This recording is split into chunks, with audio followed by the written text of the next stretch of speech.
아멘. 감사합니다. 구원의 확신 12번 온전함을 받았는가. 히브리서 10장 22절 말씀. 우리가 마음의 뿌림을 받아 양심의 악을 깨닫고 몸을 맑은 물로 씻었으니 참마음과 온전한 믿음으로 하나님께 나아가자. 아멘. 마음의 뿌림을 받는다. 지금 왜 우리가 이렇게 마음의 뿌림을 받아야 되나요? 뭐 때문에 이렇게 해야 되는 거예요? 여기서 마음의 뿌림을 받으면 양심의 악을 깨닫는다고 말씀하셨죠. 이 표현을 이제 성경에서 여러 가지로 이렇게 해석을 하셨는데 한번 들어보세요. 예수님의 피를 뿌려서 죄책감에서 벗어나고, 죄악된 양심으로부터 마음을 깨끗이 씻고, 우리의 마음은 그리스도의 뿌린 피로 정결함을 얻었고, 이미 마음이 이 뿌림을 받아 악한 양심이 깨끗해졌고, 이렇게 여러 가지로 표현했어요. 근데 우리가 이렇게 깨끗해졌다, 또 벗어났다, 또 정결함을 얻었다, 이렇게 여러 가지로 악을 깨닫게 됐다, 양심이 깨끗해졌다, 지금 이렇게 여러 가지로 표현하시는데, 근데 이렇게 된 것은 무엇으로 됐다는 거예요? 마음에 무언가를 뿌려서 이렇게 됐다는 거예요. 그렇죠? 그러면 마음에 뭘 뿌렸다는 말씀일까요? 우리 성경에서 그 대답을 찾을 수 있죠.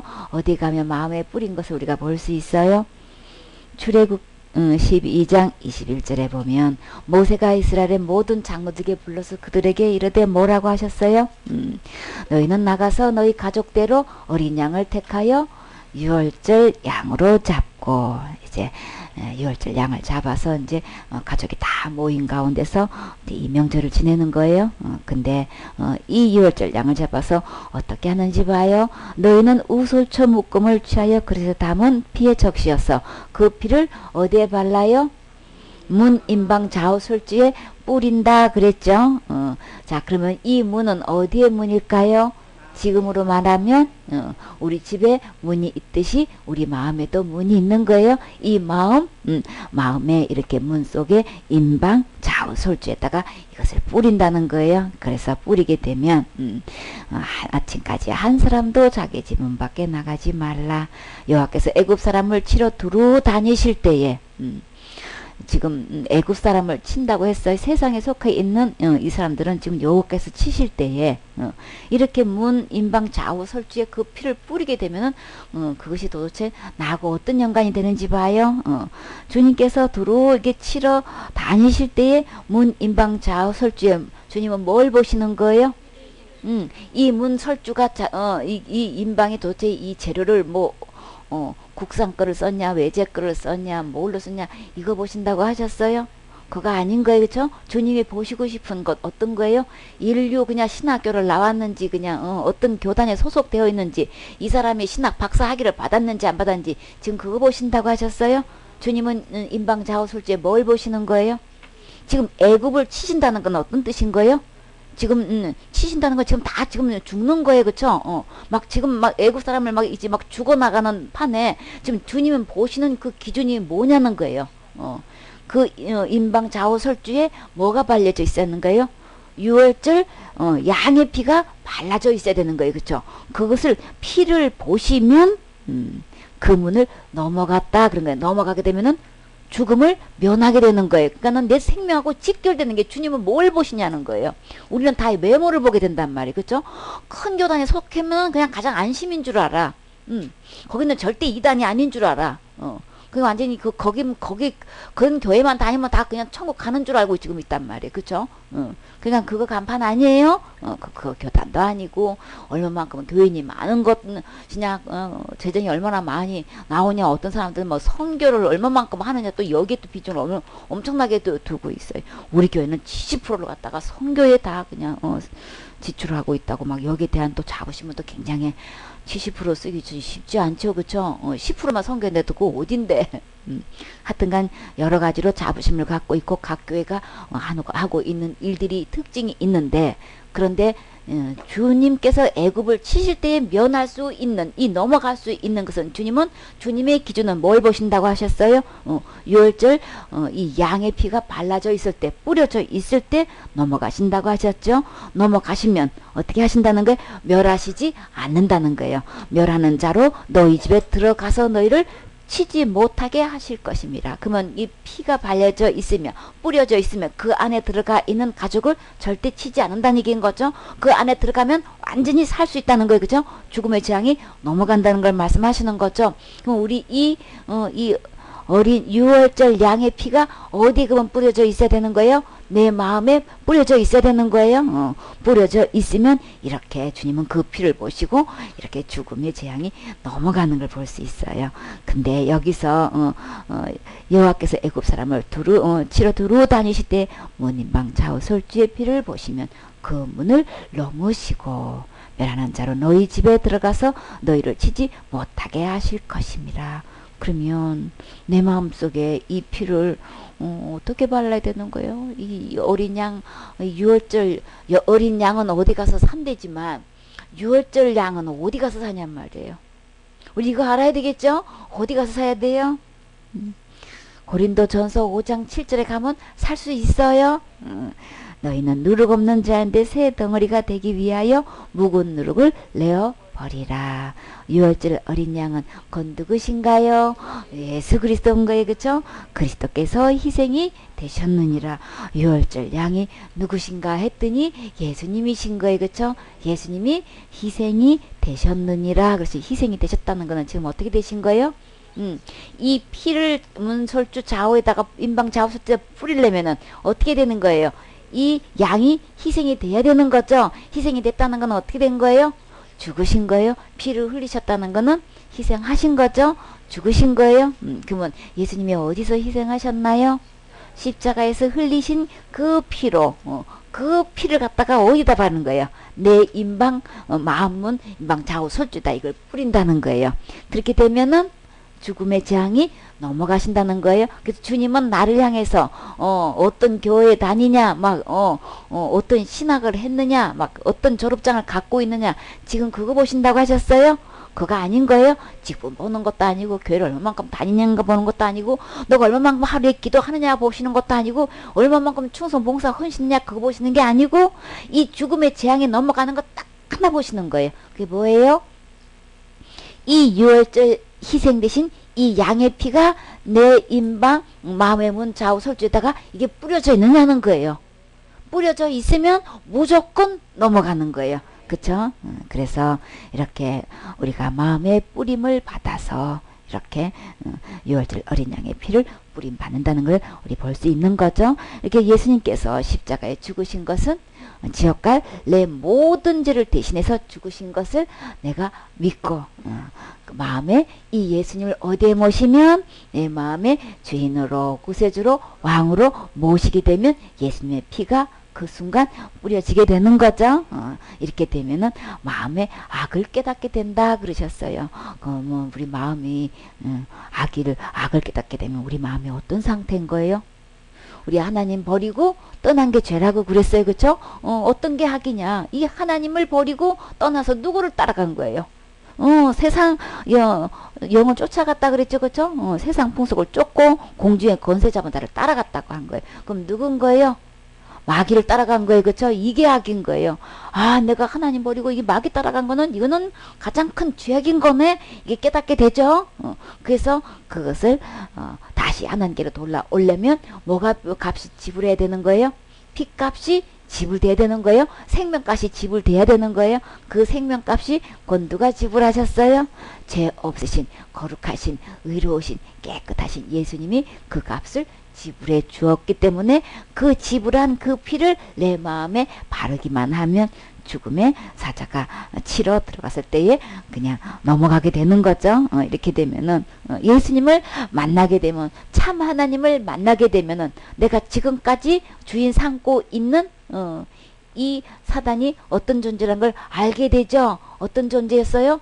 처음 거짓의 아비라 그랬죠. 이 거짓의 아비를 갖다가 주인으로 삼고 있고 아비로 삼고 있었던 거예요. 이 얼마나 끔찍한 일인 거예요. 그렇죠? 이거 깨닫게 되면 얼마나 이게 끔찍한 거냐고요. 마음 악을 깨닫는 순간 이 그냥 마귀가 내 마음속에서 이 아비 욕심을 내 마음속에서 그냥 내 생을 통해 가지고 그걸 이루고자 한단 말이에요. 그러니까는 나라는 걸 통해서 사단은 그 탈을 쓰고 자기가 지금 주인으로 타고 있고 자기의 욕심을 내 안에서 이루려고 하는 거예요. 마귀가 하고 싶은 게 뭐였나요? 하나님 되고 싶어 했죠. 그쵸? 그 보좌의 비길이라고 자기가 하나님 자리에 앉고 싶은 게 그게 소원이었단 말이에요.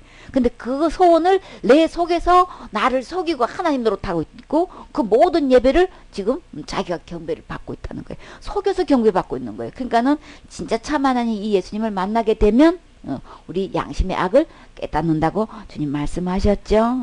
그는 그냥 거짓말쟁이다가 그 속에는 처음부터 살인한 자고 그 속에는 아무리 들여다봐도 진리가 없다 그랬죠. 그래서 그냥 진리에 서지도 못할 뿐더러 거짓말 할 때마다 전부 다 자기 말로 해가지고 그냥 완전히 거짓말장에서도 거짓말에 거짓에 아비가 돼버린 거예요. 그래서 내 마음에 이 악한 양심이 되어버린 거죠. 그럼 어떻게 해야 될까요? 맑은 물로 내가 온통이 들어오졌어. 누구로 통해서? 이 마귀를 통해서 내가 온통 막 들어오셨단 말이에요. 처음부터 우리 주님께서 더럽게 이렇게 만드셨나요? 아니죠. 하나님 영상과 하나님 모양대로 만드셨다면은 누구보다도 깨끗한 거예요. 그쵸? 어느 누구보다도 거룩한 상태란 말이에요. 그러니까 누가 거하실 수 있게끔 하나님이 내 안에 거하실 수 있게끔 그렇게 깨끗한 처음 상태였는데 이렇게 악한 사탄이 나를 속이고 내 안에서 이렇게 하나님 노릇하고 있는데 이게 막 하나님 보시는 이게 너무나 더러워져 있는 상태인 거예요. 더러우면 어떻게 되나요?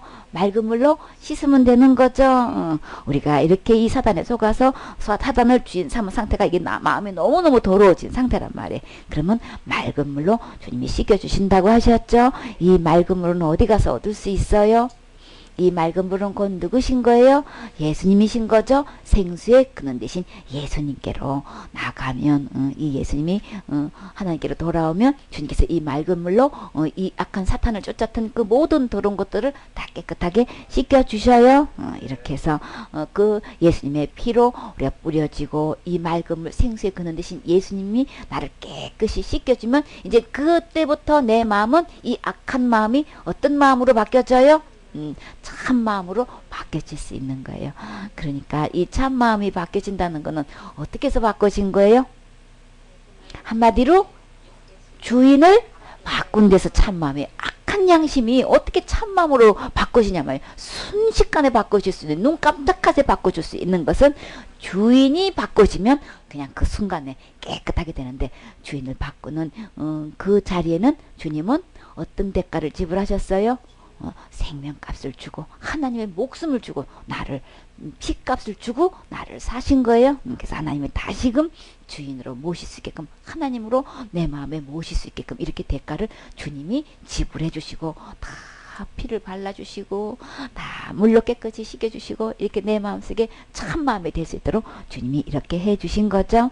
그래서 단지가 있는데 그 속에 뭐를 내용물에 따라서 이 단지의 이름은 그냥 막 수십 가지로 바꿔져요. 그쵸? 단지가 있는데 그 안에 뭘 담으면 꿀을 담으면 꿀단지가 돼요. 그쵸? 그대로의 꿀단지인데 단지는 그대로인데 그 안에 뭘 담으면 보물을 담으면 보물단지가 돼요. 생수를 담으면 생수단지가 되고 설탕 담으면 설탕단지 되고 소금 담으면 소금단지 되고 젓갈 담으면 젓갈단지 되고 그냥 이름이 그냥 내용물에 따라서 그냥 달라진단 말이에요.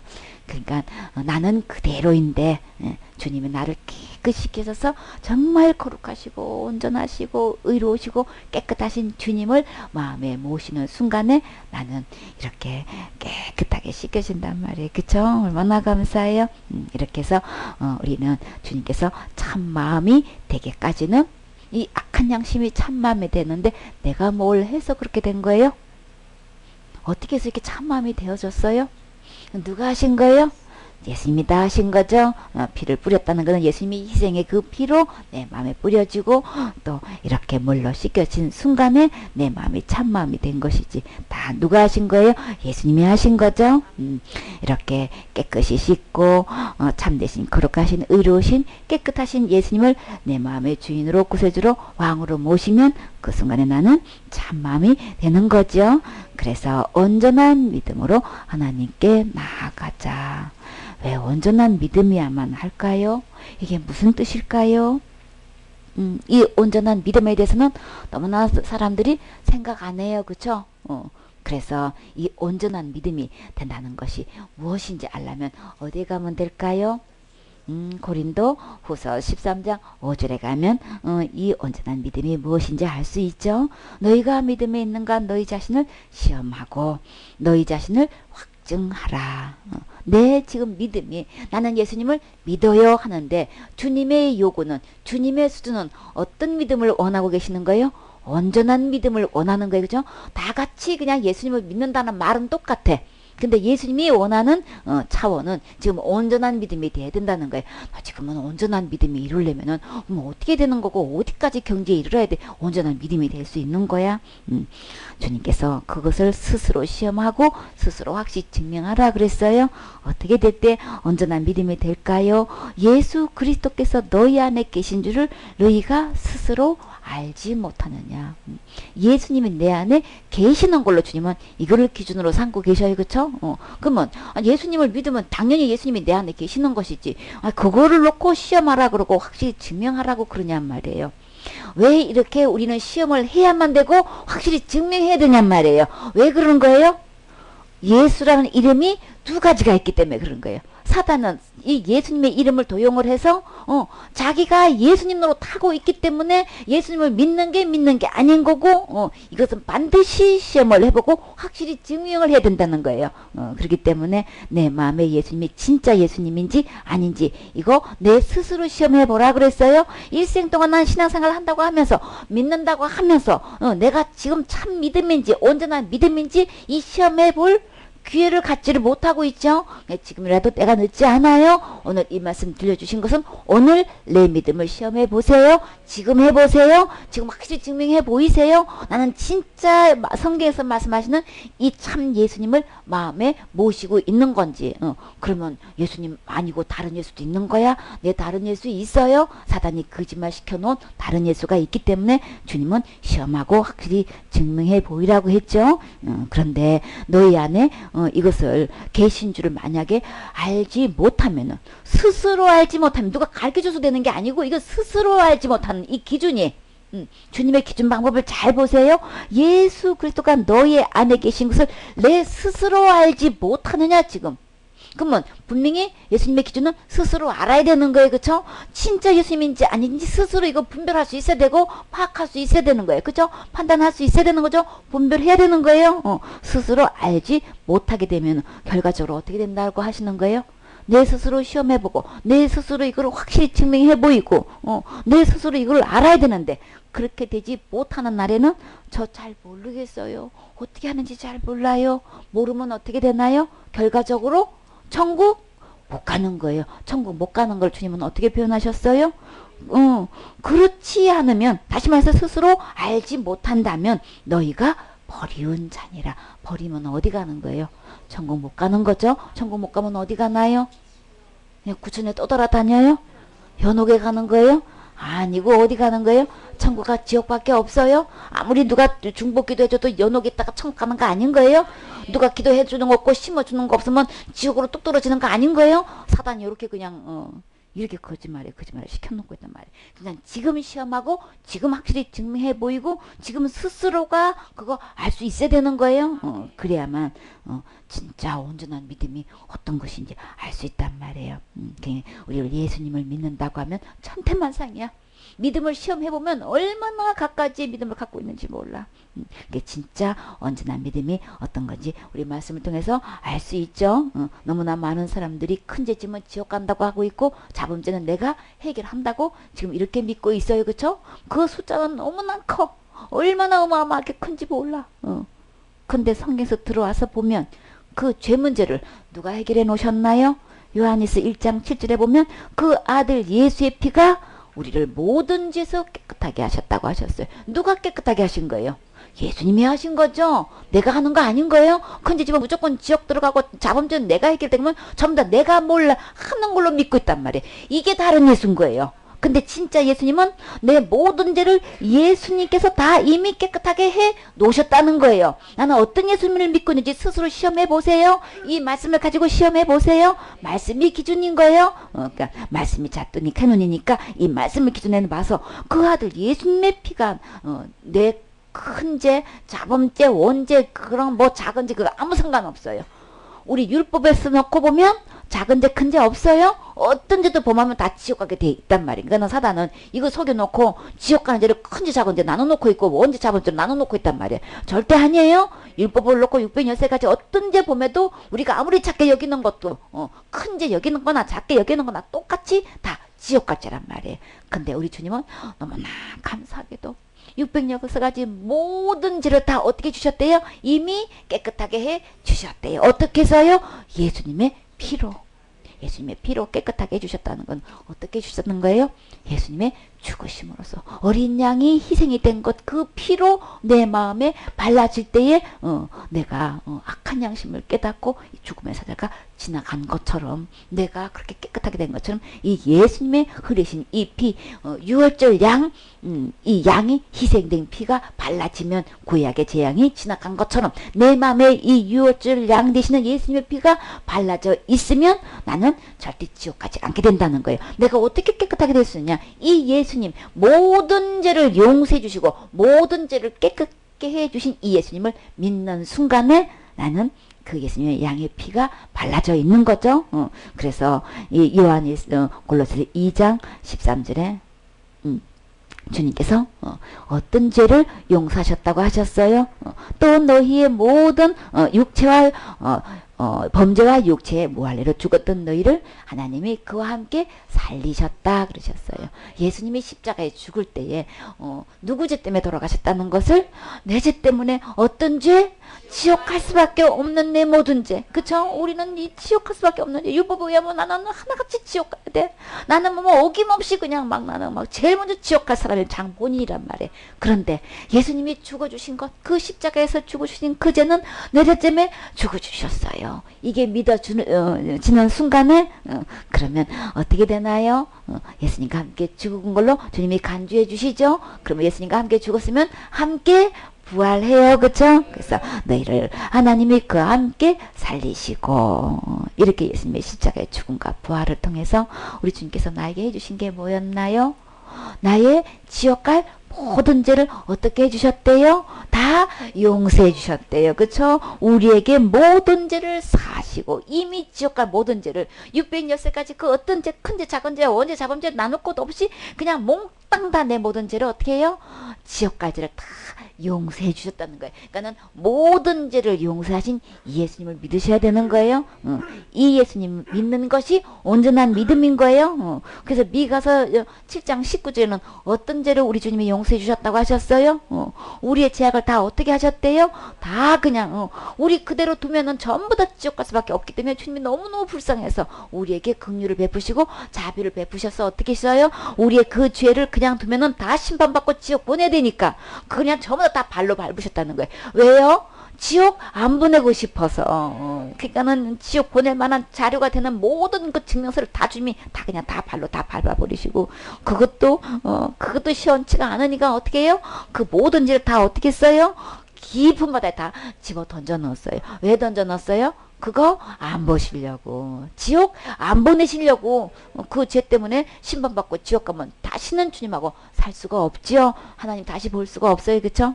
지옥 가기 전에 심판하기 전에 주님께서 우리 육신이 죽기 전에 이미 나 태어나기도 전에 주님이 이거 다 밟아버리시고 다 그냥 전부 다 그냥 하나도 남김없이 우리의 모든 죄를 깊은 바다에 다 던져버리셨단 말이에요. 그러니까 나는 예수님을 어떻게 믿고 있는지 자신을 시험해 보세요.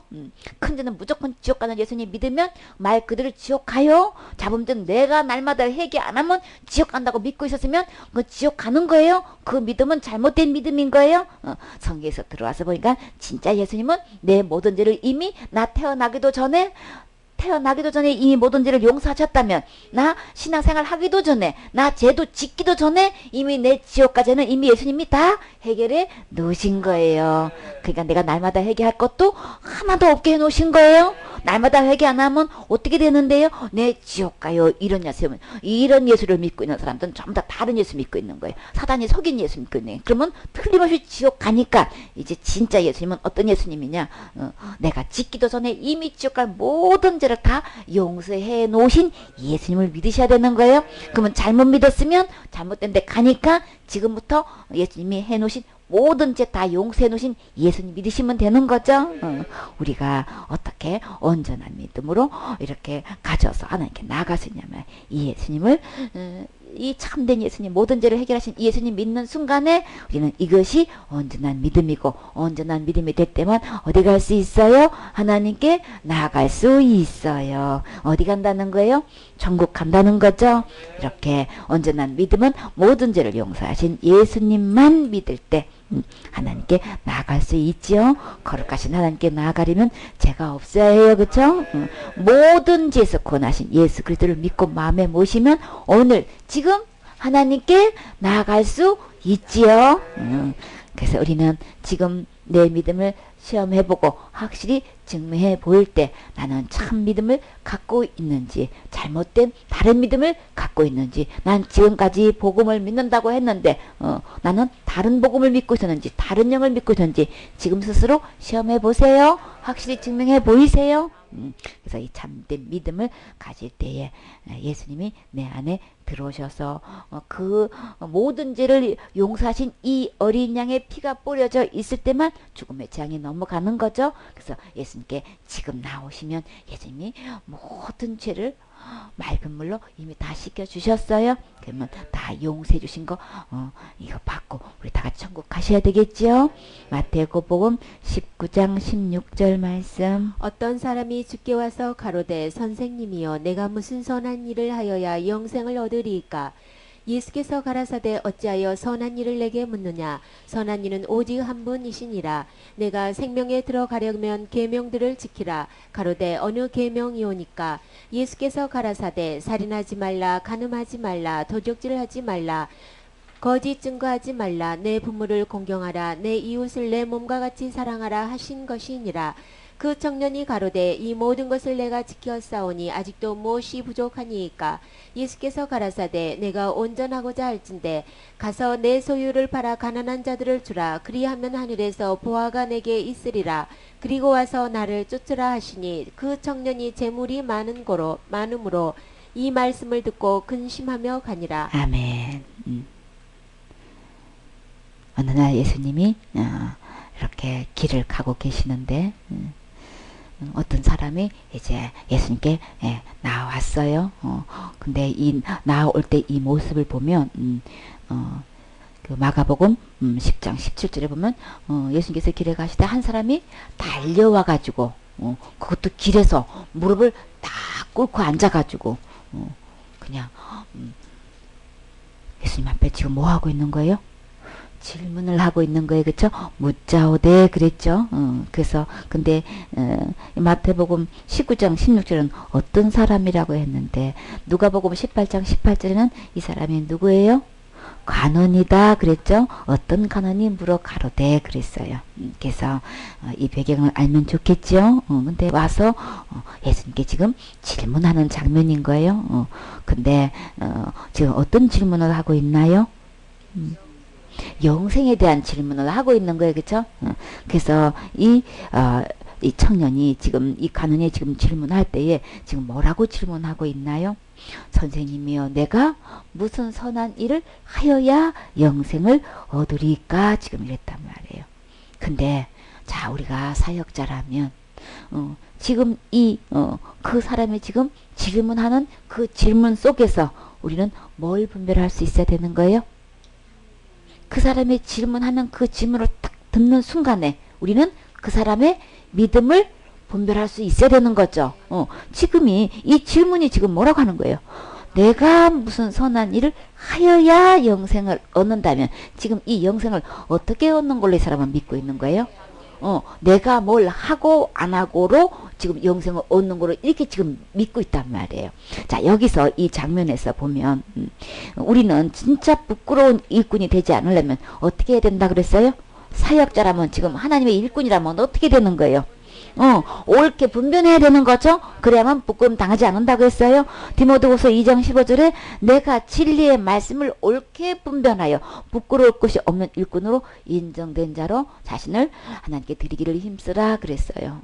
내가 진짜 부끄러운 일꾼이 되지려면 옳게 분별해야 되는데 뭘로 분별하는 거예요?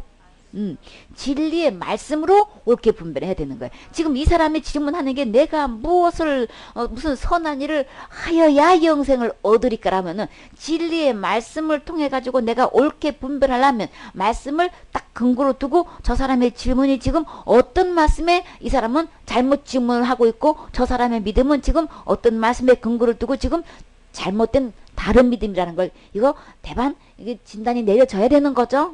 이거 그 첫 질문에 그냥 이게 진단이 내려져야 돼요. 진단이 내려지는 순간 또 뭐가 내려져야 되는 거예요? 진단에 의한 처방이 착 내려져야 되는 거죠. 처방이라고 하면 뭘 말하는 거예요? 약이 약을 처방해 주는 거죠. 무슨 약을 처방해 줘야 되는 거예요? 신약이든 구약이든 그 속에서 거기에 맞는 딱 맞는 약재료를 발주해 가지고 거기에 대한 처방을 딱 내려줘서 복용하게 해야 되는 거죠. 전문가는 질문 하나만 딱 들어보면 저 사람은 무슨 병이다 딱 알듯이 영적으로도 이거 진단을 딱 할 수 있을 텐데 말이야. 이 사람이 이 질문 한 가지 딱 들어보고 이 청년이 지금 천국갈 믿음이에요? 지옥갈 믿음인 거예요? 우리 이거 분명히 알 수 있어야 되는 거죠? 다른 거 다 내버두고 저 질문을 딱 듣는 순간에 지옥갈 믿음이구만, 다른 믿음이구만, 이거 알 수 있어야 되는 거예요. 성경에서 이와 같은 질문을 한 사람이 있어요. 여러분 어떤 장면이 생각나나요? 누가 생각나나요? 그쵸? 빌립보 감옥의 간수가 어떻게 했어요? 그쵸? 선생들이요, 내가 어떻게 하여야 구원을 얻으리까? 여기 똑같은 맥락이 여기서 내가 어떻게 하여야 영생을 얻으리까? 이 말하고 똑같아잖아요. 자, 그러면 이 부작청이 지금 질문한 내용과 이 빌립보 감옥의 간수가 이 질문한 거하고 이 두 가지 질문이 있어요. 자, 여기서 딱 이것을 분별할 수 있어야 되는 거예요. 진리의 말씀으로 옳게 분별할 수 있어야 된단 말이지. 자, 어떤 차이가 있나요? 이 질문이? 이 빌립보 간수는 구원이라는 표현을 했어요. 이 부자 청년 간호는 영생이라고 했어요. 이건 다 똑같은 거예요. 구원을 얻으리까 또 영생을 얻으리까 이건 똑같은 얘기인 거예요. 어떤 차이가 지금 있어요? 이 부자 청년은 지금 내가 무슨 선한 일을 하여야 영생을 얻으리까 지금 뭐예요? 내가 뭘 하는 거? 내가 이 영생을 뭘 해서 이루는 거예요. 근데 이 빌립보 감옥의 간수는 지금 어떤 질문인 거예요? 내가 뭘 해서 하는 거예요? 이 차이는 전혀 나는 구원할 수가 없는데 어떻게 하는지를 몰라가지고, 그쵸? 몰라서 지금 하는 질문인 거예요. 나 영생 얻고 싶은데, 나 구원 받고 싶은데, 선생님 나 어떻게 하면 하는지 몰라요. 나 알려주세요. 그런 거란 말이에요. 그쵸? 이 차이는 천국과 지옥 차이인 거예요. 질문을 딱 하는 것에 있어서 저 사람의 믿음이 지금 천국 갈 믿음인지 지옥 갈 믿음인지 우리는 진리의 말씀으로 옳게 분별할 수 있어야 부끄럽지 않는 일꾼이 되는 거예요. 그렇죠? 질문 속에서 이 진단이 처방이 딱 나와야 되는 거예요. 그러면 이 청년이 지금 질문할 때 지금 뭐가 잘못됐어요? 내가 무슨 선한 일을 하여야 이랬단 말이에요. 내가 선한 일을 할 수 있다고 지금 생각하고 있다 이거. 나 선한 일 얼마든지 할 수 있어요. 근데 얼마만큼 했는데요. 얼마만큼 더 해야 되는지 이거를 모르고 있어요. 지금 이 얘기잖아요. 그러면 지금 뭐가 잘못됐어요? 지금 첫 단추부터 지금 잘못된 거예요? 그러면 이 사람의 처방은 어떻게 내려져야 되는 거예요? 지옥 갈 믿음이란 거 이건 진단이 났어요? 이 사람을 내가 무슨 선한 일을 행하여야 영생을 얻으릴까 생각하는 어떤 처방을 해줘야 되는 거예요? 어디 와서 약을 이게 서랍에서 꺼내와야 되는 거예요? 약방에 가니까 서랍이 많이 있대요. 그 속에 여러 가지 종류의 한약재를 넣어놓고 여기서 요만큼 내고 여기서 요만큼 막 거기서 그 비율이 굉장히 이게 고도의 기술인 거예요. 그쵸? 이게 노하우잖아요. 자, 이렇게 처방을 하려면 어디서 약을 빼와야 되는 거예요? 이 사람 치료는? 로마서 3장 10절이죠. 그 약을 딱 펴놓고, 이제 여기는 이제 신약이네요. 신약을 딱 펴놓고 지금 진단하건데 어떻게 되는 거예요? 3장 10절에 뭐라고 돼 있어요? 기록한 바 의인은 없나니 하나도 없으며, 의인이 없다는 거나 선한 자가 없다는 거나 똑같은 얘기인 거죠? 의인은 없어. 이거부터 지금 처방이 내려져야지 이 영생에 대한 거를 이야기해 줄 수 있는 거죠. 근본 이제 첫 단추부터 지금 기초의 기초부터 지금 얘기를 해줘야 되는 거예요. 깨닫는 자도 없고 하나님을 찾는 자도 없고 다 한 가지로 치우쳐서 어떻게 되는 거예요? 다 치우쳐 한 가지로 무익하게 되고 선을 행하는 자는 없나니 하나도 없다. 이 말씀을 딱 진리의 말씀으로 옳게 분별한다 그랬어요. 일반 상식으로 아닌 거예요. 윤리도덕 기준 아닌 거예요. 각 교단의 교리도 아니고 신학도 아니고 학설도 아니고 전통도 아닌 거예요. 진리의 말씀으로 옳게 분별해야 되는 거예요. 그래야 묶음 당하지 않아요. 너무나 많은 사람들이 학설로 너무나 인도해 주잖아요. 그냥 결정적인 순간에 전부 다 그냥 학설로 나와. 신학으로 나와 그냥. 왜 천국하고 지옥 가는 게 왜 학설이 왜 나오며 교리 거기서 교리가 왜 나오며 각 교단의 교리가 다 틀은데 뭐 어떤 게 제일 바르게 가느냐 말이지. 그냥 진리의 말씀으로 이걸 옳게 분별해서 진단 내려주고 처방해 줘야 되는 거예요. 이 말씀에 의하면 선을 행하는 자는 없나니 한 명도 없다 그랬다. 한 가지로 다 무익하고 단 한 명도 선을 행할 수 없다고 말씀하셨다. 근본 인간 자체는 어느 누구를 망라고 선을 행할 수 없다. 이거부터 지금 짚고 넘어가야 되는 거예요. 근데 너무 많은 사람이 다 어떻게 생각하고 있어요? 그래도 그래서 선과 악이 100가지가 있는데요. 그래서 지금까지 살아오시면서 얼마만큼 선을 행했다고 생각하세요? 자신의 점수를 몇 점을 주고 계시나요? 이제 이렇게 질문을 한단 말이에요. 그러면 어떻게 대답하세요? 여러분은 자신의 점수를 몇 프로 주실 수 있겠어요? 어떤 사람은 아주 양심적으로 생각해서 한 50% 반반 아닐까요? 어떤 사람은 자기가 생각할 때 굉장히 착하게 살았나 봐. 70점, 80점 아닐까요? 그러셔요. 그렇게 선하게 살아오셨어요. 어떤 사람은 막 80점 이상 막 줘요, 자기 점수를. 어떤 사람은, 아이고, 뭐, 이렇게 말할 거 뭐 있어요? 다 그냥 악이죠, 뭐, 막 또 이런 사람도 있고, 자기의 점수를, 자기가 점수를 내릴 때에, 그 점수 기준이 자기가 얼마만큼 그래도 선을 행할 수 있다고 생각하는 사람이 지금 너무나 많은 숫자가 그렇게 하고 있어요. 왜 그럴까요? 진리의 말씀에서는 선을 행하는 사람은 단 한 명도 없다고 했는데 어째서 우리는 이렇게 선을 행할 수 있다고 지금 생각하고 있을까요? 사단이 속여가지고 내가 뭘 할 수 있다고 생각한단 말이에요. 그냥 열심히 해. 교회 내에서 지금 외치는 게 뭐냐고요? 회개하라고 그러고 열심히 하라고 그러잖아요. 내가 열심히 해가지고 뭘 될 수 있는 줄 알고 지금 속아가지고 열심히 뭘 충성봉사 헌신하면은 천국 갈 수 있는 줄 알고 지금 그렇게 하고 있다니까. 왜 그렇게 하셨어요? 그랬더니 장로님이 뭐라 그랬어요? 그렇게 해야 천국 갈 수 있는 줄 알고요. 내가 뭘 해야 천국 갈 수 있는 줄 알고 이 부자 청년하고 다를 바가 없어요. 똑같은 믿음인 거예요. 그쵸? 내가 뭘 해서 천국 가는 거. 내가 어떻게 선한 일을 해가지고 영생을 얻으리까. 그러니까 한국교회에서 뭐라 그래요? 열심히 충성봉사 헌신하라고 지금 가르치잖아요. 그죠? 그래가지고 목사님 아파트도 사드리고 자가용도 사드리고 명절 때마다 그냥 선물에다가 그냥 외국에 가신다면 용돈 두둑히 드리고 그냥 이렇게 해서 그렇게 하신 목적이 주님이 나를 구원해 주셔서 너무나 감사해서 참 목사님 입으로 나오는 생명의 말씀이 너무나 감사해서 막 드리고 싶고 심고 싶고 막 어떻게든 섬기고 싶어서 감사해서 그랬어요. 이런 것하고 천국 그렇게 해야만 천국 가는 줄 알고요 하는 거고 이 두 가지 질문하고 완전히 그쵸? 딱 두 가지가 분류되는 거예요. 똑같이 충성봉사 헌신하는데도 두 가지가 딱 분류된단 말이에요. 이거 진단할 수 있어야 되는 거예요. 그렇기 때문에 이 사람의 질문을 딱 보면 이게 처음부터 잘못된 거 알 수 있죠. 빌립보 감옥에 이 간수가 질문한 것과 이 부자친의 질문은 완전히 차원이 틀리단 말이에요. 그래서 근본적으로 우리는 선을 행할 수 없다는 거 우리 분명히 이거 알아야 되는 거죠. 시편 51편 5절에 뭐라고 돼 있어요? 내가 죄악 중에 출생했고 모친 내 죄 중에서 나를 잉택 때문에 나는 근본 뭐예요? 죄악 덩어리인 거예요. 그 속에 무슨 선이 있단 말이에요. 그러니까 나는 내가 선을 행해가지고 절대 영생 얻을 사람 이 세상에 단 한 명도 없어요. 그렇기 때문에 내가 선을 행해서 영생 얻을 사람 없기 때문에 고로 당신이 지금까지 내가 무슨 선한 일을 행해야 영생 얻으리까 질문부터 잘못된 거야. 왜 그런 질문을 하게 되는 거예요? 그 사람은 지금까지 그렇게 믿고 온 거예요. 그러면 믿음이 잘못된 거죠. 그러면 처음부터 뭐예요? 이 믿음을 우리는 처음부터 내 스스로의 믿음을 지금 시험해 봐야 되는 거예요. 스스로 시험해보고 스스로 확실히 증명해 봐야 되는 거예요. 나는 어떻게 믿어왔는가. 잘못된 믿음은 빨리 배워버리세요. 주님께서 아시는 참 믿음이 뭔지. 이 참 믿음, 이 온전한 믿음이 아니면 어디를 못 가니까. 천국에 못 들어가니까 하나님께 나아갈 수가 없으니까 이거는 막 반드시 이 믿음을 시험해 봐야 돼.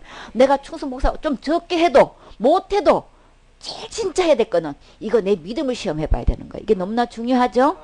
이게 온전한 믿음이 안 될 때는 절대로 하나님께 나아갈 수 없으니까 지금 시험해보고 지금 확실히 증명해 보이세요. 지금까지 잘못된 믿음이 되어서도 이제부터 다시 시작하면 늦지 않아요.